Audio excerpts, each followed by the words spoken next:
siang hari terik membakar perbatasan Amerika-Meksiko.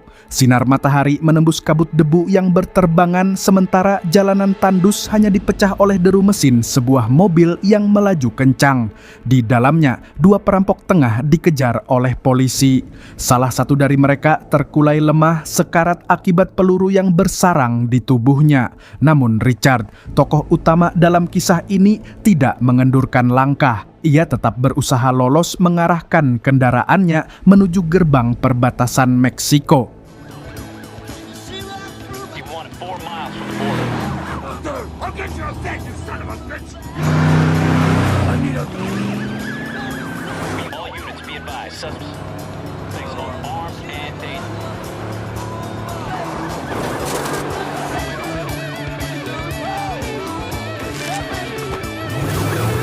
Masalahnya, di balik dinding perbatasan itu sudah menunggu dua mobil polisi siap menangkap mereka kapan saja. Anehnya, bukannya mencari jalan lain, Richard justru memacu mobilnya lurus ke arah barisan tersebut.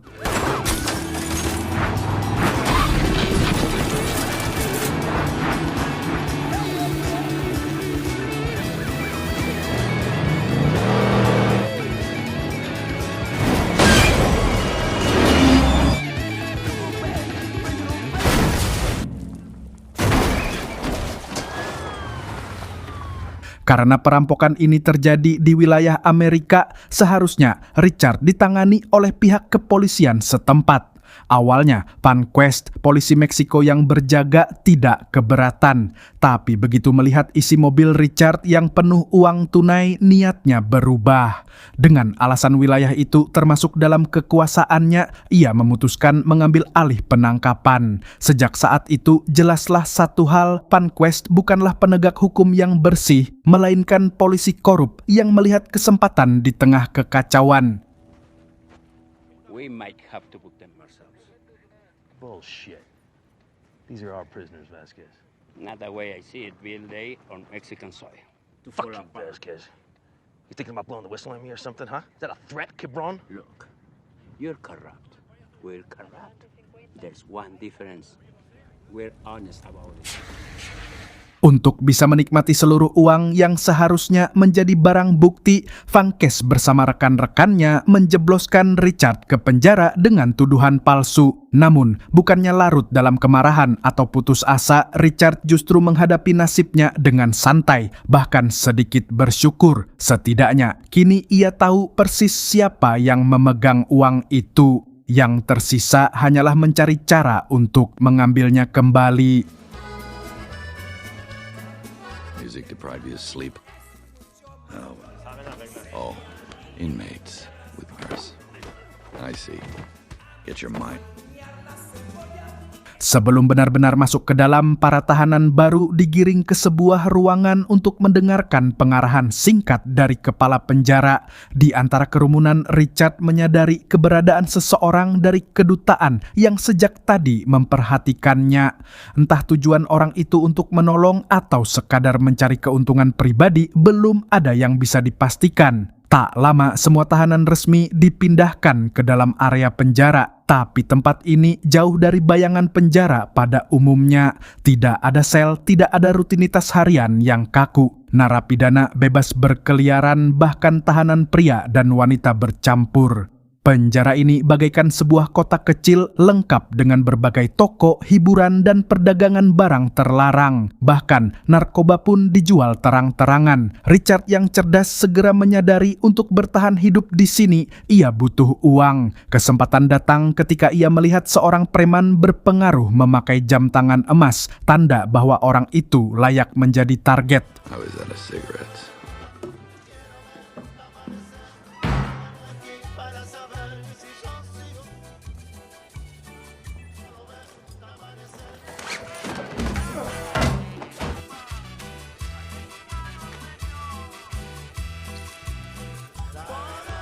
Saat peluang muncul, Richard bukannya merampas senjata sang preman, melainkan diam-diam menyembunyikannya di atap kamar mandi.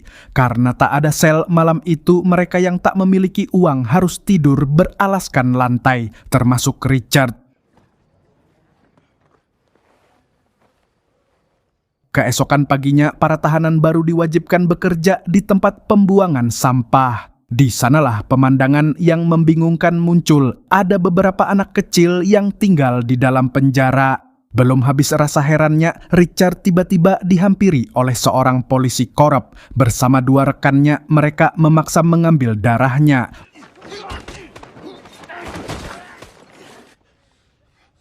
This is going to pinch a little.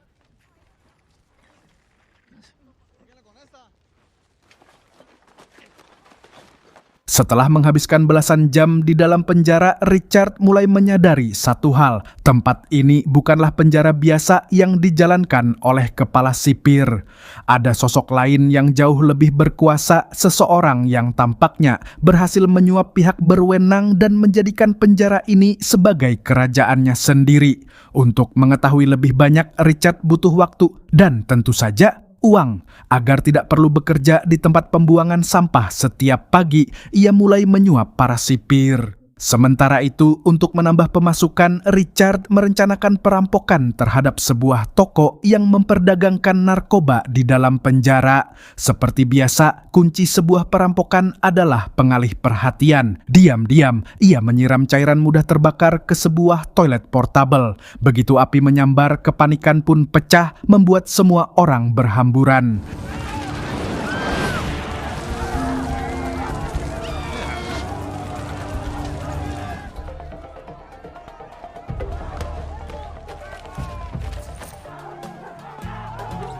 Saat itulah Richard bergerak. Sayangnya aksinya kali ini tidak sempurna. Ada seorang saksi mata yang melihat segalanya. Bocah itu berusia sekitar 10 tahun bernama Hernandez. Untungnya agar tetap bungkam, ia hanya meminta sebatang rokok. Got a cigarette? Yeah. Can I have one? Nope. You probably want me to keep my mouth shut. If I talk, this shit's really gonna hit the fence. Cigarette. Meski terlihat seperti pemerasan kecil-kecilan, kehadiran bocah ini justru menguntungkan Richard.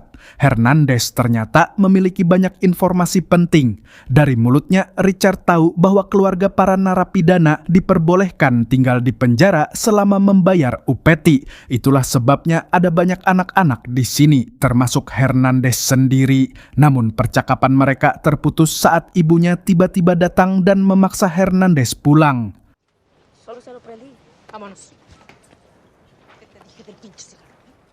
Keesokan harinya, orang dari kedutaan yang sempat terlihat di awal film akhirnya datang menjenguk. Ia penasaran bagaimana seorang warga negara Amerika bisa dijebloskan ke penjara Meksiko. Lebih anehnya lagi, pihak kepolisian belum mengetahui identitas asli Richard. Sidik jarinya hilang tanpa bekas dan meski diancam berkali-kali, ia tetap menutup mulut. Apakah sejak awal Richard memang sengaja masuk ke penjara ini?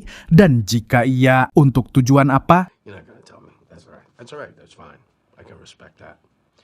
But I will find the truth out for myself, you know? Malam itu, agar tidak tidur di jalanan layaknya gelandangan, Richard mendatangi penguasa properti penjara untuk menyewa ranjang. Setelah sedikit negosiasi, ia akhirnya bisa merasakan empuknya kasur.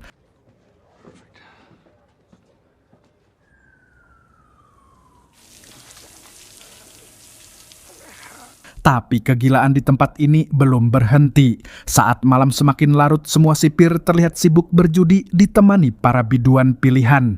Pesta semacam ini diadakan rutin setiap minggu oleh sang penguasa penjara, seorang pria bernama Javi, demi menghibur kepala penjara. Uniknya, Ibu Hernandez ternyata salah satu biduan tersebut.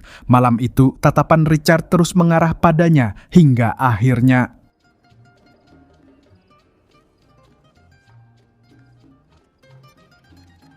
What the fuck are you looking at?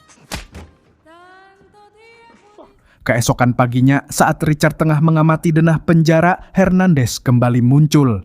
Bocah itu menjelaskan bahwa meski para narapidana di sini bebas melakukan apa saja, tidak ada satupun yang berani kabur. Hukumannya jelas, eksekusi di tempat, bahkan sosok sekuat Javi hanya diizinkan keluar beberapa jam sebelum diwajibkan kembali ke dalam. Dalam menjalankan kekuasaannya, Javi dibantu oleh adiknya Caracas serta sepupunya Karnal. Di tengah obrolan, Hernandez tiba-tiba mengungkap sesuatu yang mengejutkan. Ia berniat membunuh Javi suatu saat nanti demi membalas kematian ayahnya. I'm gonna kill him. Hernandez bukan anak biasa. Setiap kali ada yang mencoba mengganggunya, kaki tangan Javi langsung turun tangan untuk melindungi.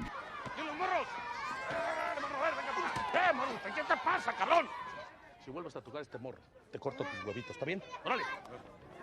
Namun, bukannya berterima kasih, bocah itu justru mencari kesempatan untuk menghabisi sang penguasa. Bahkan, suatu kali ia hampir menusuk Javi dengan pecahan kaca sebelum Richard berhasil mencegahnya. Typically, if you want to kill someone instantaneously, you go for the central nervous system or the brain. Lights out. Hal ini menimbulkan pertanyaan besar di benak Richard, mengapa Hernandez begitu istimewa di mata Javi? Apakah ia anak haramnya? Setelah didesak, Hernandez akhirnya mau bercerita. Ayah dan ibunya dijebloskan ke penjara karena terlibat peredaran narkoba. Saat itu usianya baru 7 tahun. Awalnya, ayahnya bekerja untuk Javi hingga suatu hari ia dibunuh. Bukan tanpa alasan, melainkan untuk diambil organ hatinya. Ternyata, Javi mengidap penyakit langka yang membuatnya harus menjalani transplantasi hati setiap beberapa tahun. Masalahnya, hanya segelintir orang yang memiliki kecocokan organ dengannya, dan salah satunya adalah Hernandez. Itulah alasan bocah itu dilindungi. Okay. What's the deal with you? He's going to need another liver. Fuck. Well, I guess you are special. That's why they took my blood. Bingo, gringo. They test everyone. But I'm the only match. Bahkan, inilah sebab setiap tahanan baru dipaksa memberikan sampel darah untuk diperiksa apakah organnya cocok dengan tubuh Javi atau tidak. Setelah mendengar cerita itu, giliran Richard membuka masa lalunya. Ia pernah menjadi sniper di militer dan di masa mudanya sempat dipenjara karena memukuli ayah kandungnya sendiri. Tindakan yang terpaksa ia lakukan demi melindungi sang ibu dari kekerasan. I got put on the inside at 14 for trying to fuck up somebody I really hated. My dad. He'd been beating up on my mom. The third time that week, I snapped finally and went to work on another baseball bat. Dari perbincangan itu, keduanya mulai memahami satu sama lain. Perlahan sebuah kesepakatan terjalin, mereka akan bekerja sama. Sebagai langkah awal, Hernandez mendapat tugas untuk mencuri dengar setiap percakapan Javi. Informasi sekecil apapun bisa menjadi senjata di masa depan. Tú aplácalo. Yo no me quiero meter. La raza ya le está cagando. Son desmadre, Javi. Ya vino la jefa, nos va a guisar. Di saat bersamaan, sejak kemarin Jack tak berhenti menyelidiki alasan mengapa Richard sampai terjebak di penjara Meksiko. Setelah menelusuri jejaknya, ia menemukan Van Kes dan kelompoknya sedang berpesta pora menghamburkan uang hasil rampokan terakhir. Namun, yang menjadi tanda tanya adalah siapa sebenarnya korban perampokan Richard? Mengapa peristiwa itu sama sekali tak tersorot media? Rupanya, bukan hanya Jack yang diliputi rasa ingin tahu, Van Kes pun mulai gusar memikirkan dari mana uang itu berasal. Beberapa hari sebelumnya, 2 orang anak buahnya yang ikut mencicipi uang kotor itu ditemukan tewas secara misterius. Walau sudah ditekan habis-habisan, Richard tetap bungkam. We have a serious problem. Well, the thing is, 2 of the cops that were with us when we first met turned up dead. We wanted to ask you where you got the money. Listen, things can get a lot worse for you in here. Oh, let me guess, you got friends in here too. Akhirnya, karena simpanannya mulai menipis, Richard kembali berniat melakukan aksi. Targetnya kali ini adalah Karnal, anak buah Javi. Tapi sebelum itu, pengawal pribadinya harus disingkirkan lebih dulu. Hernandez pun dikirim untuk mengalihkan perhatian.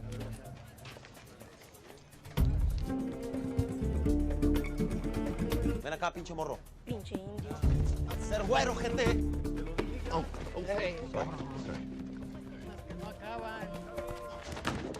Presta.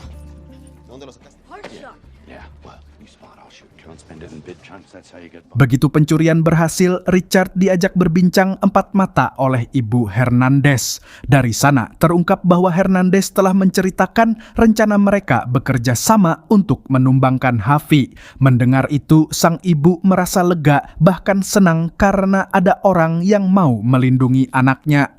Tak butuh waktu lama, hubungan keduanya jadi akrab. Tell him I'll kick your ass. Again? Worse. Sementara itu, Karnal mendadak gelisah ketika Caracas datang menagih setoran. Bagaimana tidak, semua uang sewa yang seharusnya diberikan kepada Happy Raib di tangan perampok. Apalagi Karnal memang terkenal suka menyelipkan uang untuk dirinya sendiri. Maka saat ia mengaku baru saja dirampok, Caracas menilainya hanya sebagai alasan murahan. Robaron la feria. ¿Quién? No sé. Los pinches choros, cabrón. No me vengas con mamadas, ¿está bien? Di titik itu, Karnal mulai yakin bahwa kemunculan Hernandez sebelumnya bukanlah kebetulan. Ia pun mendatangi rumah Hernandez dan melakukan penyiksaan tiada henti, sementara anak buahnya diperintahkan memburu Richard.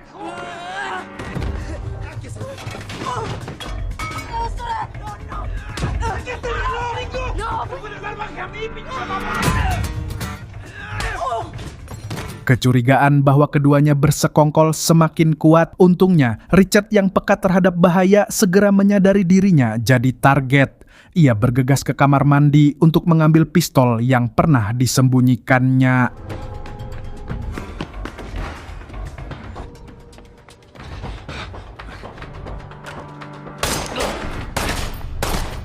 Di sisi lain, amarah Karnal membuatnya sempat berniat melecehkan Ibu Hernandez. Namun, Caracas muncul secara tiba-tiba. Sayangnya, bukan untuk menghentikan, melainkan justru memperkeruh keadaan hingga nyawa sepupunya sendiri terancam.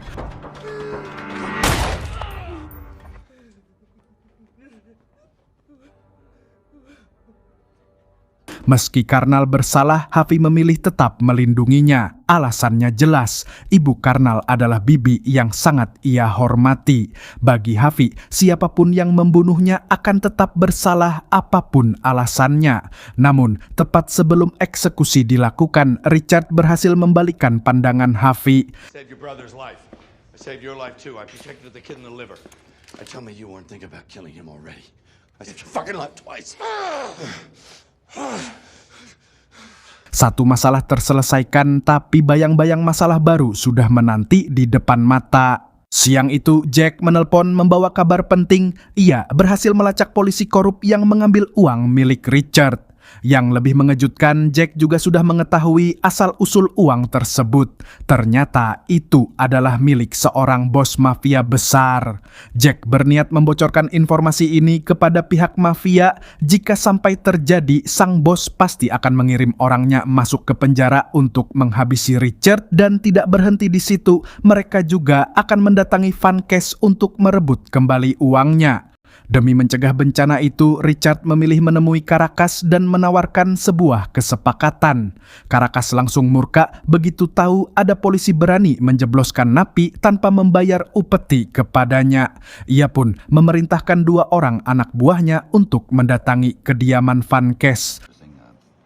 They took a sizable amount of money from me when they brought me here, and I figure I'll never see the money again, and I just wondered if they gave you your cut. I know what will happen if you are pushing my leg. See, I know. Tráiganme a Vázquez y a Romero. Sayang, sebelum mereka sampai, Van Kes dan kelompoknya sudah lebih dulu disiksa oleh orang tak dikenal. Saat uang hasil rampokan kemarin dihitung, jumlahnya jauh berkurang. Bukan sepenuhnya kesalahan Van Kes, sebab ia tahu Richard hanya merampok $2 juta, sedangkan bos mafia bernama Frank mengaku masih ada $2 juta lagi yang lenyap entah kemana. Di tengah interogasi, anak buah Caracas mendadak datang dan merampas semua uang tersebut. Vasquez. Listen, very careful. Hey, no! If you want to talk.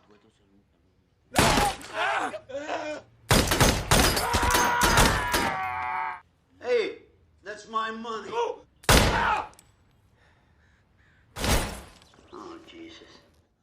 Frank yang cukup mengenal reputasi Harvey meski wilayah mereka dipisahkan oleh batas negara tak tinggal diam.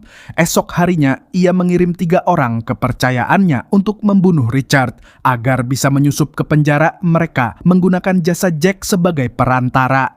Hari itu ketika Richard sedang bercakap-cakap santai dengan Ibu Hernandez, 3 utusan Frank menyerbu.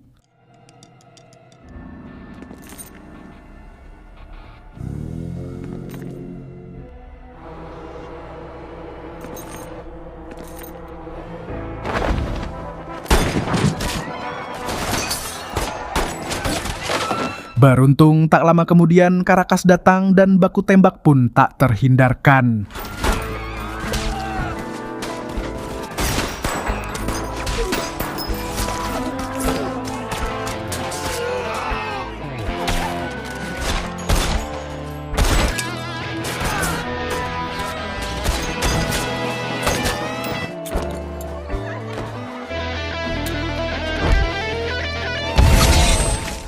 Usai pertempuran, Harvey langsung menangkap para sipir yang berkhianat dan mengeksekusi mereka di tempat.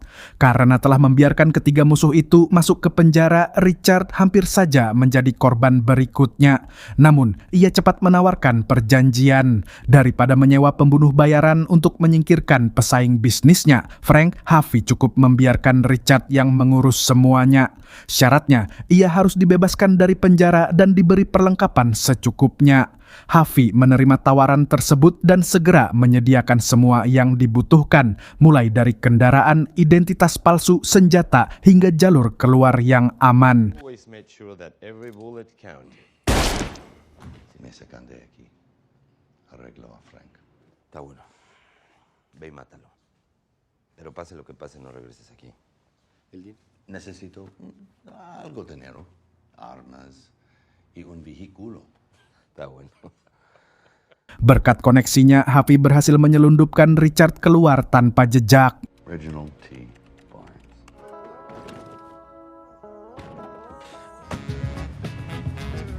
Sementara itu, akibat insiden baku tembak kemarin, pemerintah memutuskan akan merobohkan penjara itu dalam 2 hari dan memindahkan seluruh tahanannya ke fasilitas baru. Bahkan, 2.000 polisi akan dikerahkan untuk pengamanan. Jika hal itu terlaksana, Harvey tak lagi punya kesempatan untuk mengambil paksa organ hati Hernandez. Karena itu, ia berniat mempercepat operasi transplantasi hati sebelum penjara dihancurkan.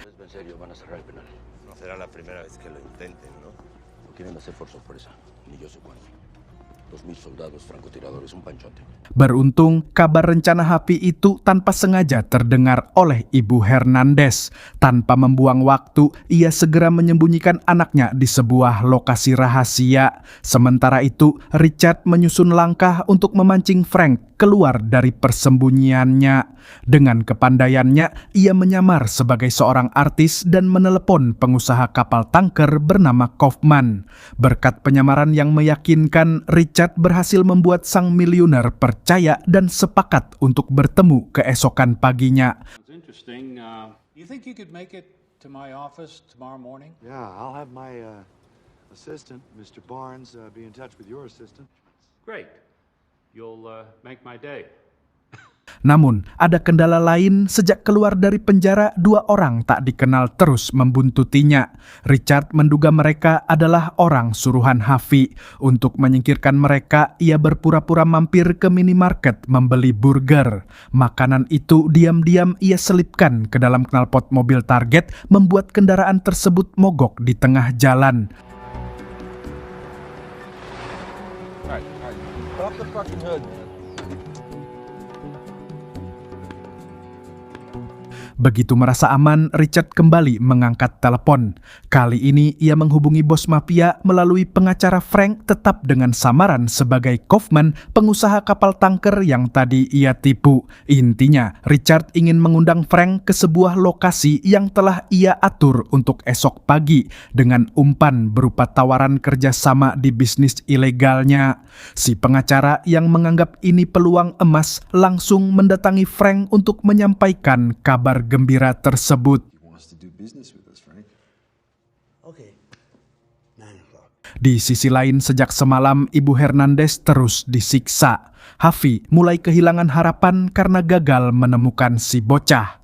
Namun tak lama, Hernandez tiba-tiba muncul dan nekat menusukkan pisau ke perutnya sendiri, berusaha membuat Hafi tak lagi bisa memanfaatkannya. ¿Quieres mi hígado? Aquí está tu pinche hígado.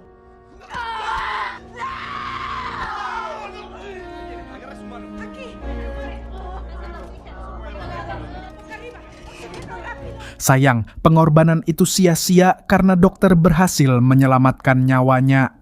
Keesokan paginya, sesuai rencana, Richard menemui Kaufman dengan berpura-pura sebagai asisten artis.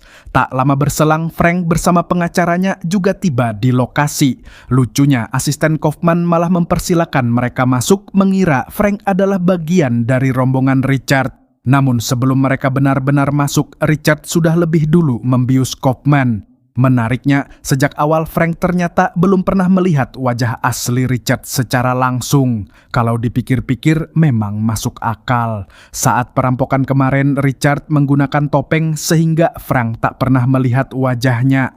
Dengan cara sesederhana itu, ia berhasil menyingkirkan seorang bos mafia. You gentlemen like something to drink? A coffee would be great. Sir? No, I'm fine. Thank you. Hey, I think I...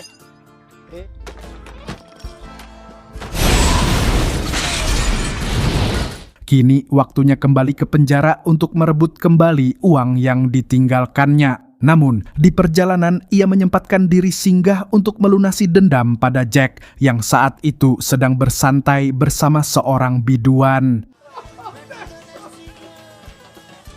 What was that? It's over. The government's shutting the place down. They're raiding the joints. And fucking moron Javier, he's having an organ transplant in the middle of a raid. Di momen itulah Richard mendapat kabar penting mengenai rencana penutupan penjara yang akan dilakukan malam ini. Jika itu terlaksana, mustahil ia bisa masuk lagi untuk mengambil uangnya. Karena itu, sebelum pergi dari lokasi, Richard merampas lencana milik Jack dan berencana menyamar sebagai petugas kedutaan.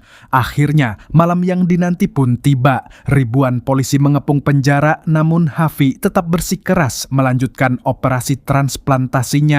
Untuk menghalangi penangkapan, ia sudah menempatkan puluhan penjaga bersenjata. Dengan penyamarannya, Richard berhasil menyusup ke tengah kekacauan. Sementara baku tembak antara anak buah Hafi dan polisi terus berkecamuk, ia bergerak menuju markas sang penguasa penjara.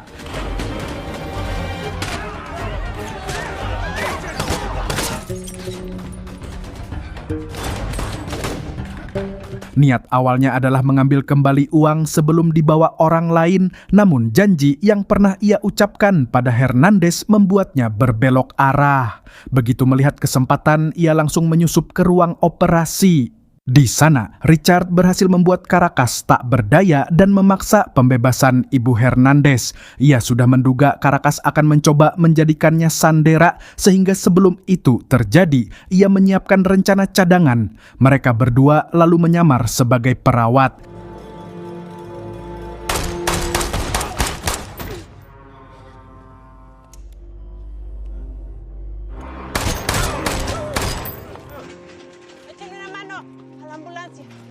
¿Qué fue lo que ocurrió? Masculino. Iba permeable aquí, levántame. Sejak awal, Hafi telah menyuap pejabat penjara agar menyediakan ambulans untuk kabur. Celah inilah yang dimanfaatkan Richard untuk keluar dari penjara bersama Ibu Hernandez dan membawa serta semua tas berisi uangnya.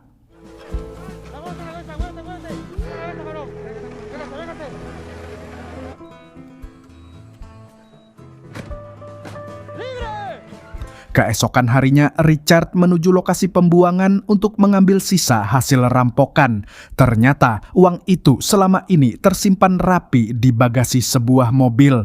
Tak seorang pun petugas menyadarinya sebab perhatian mereka hanya tertuju pada tumpukan uang yang ditemukan di kursi penumpang. Sementara itu, Tuan Kaufman meledak marah akibat perlakuan Richard sebelumnya. Ia pun menyewa 2 pembunuh bayaran untuk memburunya.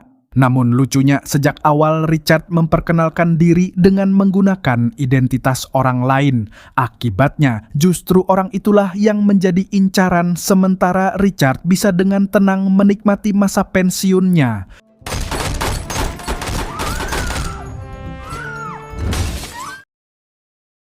Dengan harta hasil permainannya, ia memilih bersembunyi di sebuah pulau tropis jauh dari segala hiruk-pikuk dan kekacauan yang pernah ia ciptakan. Begitulah kisahnya pun berakhir. Richard pergi membawa uang dan rahasia, meninggalkan semua konflik di belakangnya. Get the Gringo 2012 menghadirkan aksi cerdas dan penuh kejutan di balik tembok penjara Meksiko. Ceritanya menggabungkan kelicikan, humor gelap, dan ketegangan yang bikin penasaran sampai akhir. Menurut kamu, apakah cara Richard bertahan hidup dan menipu semua orang bisa dibenarkan? Tulis pendapatmu di kolom komentar.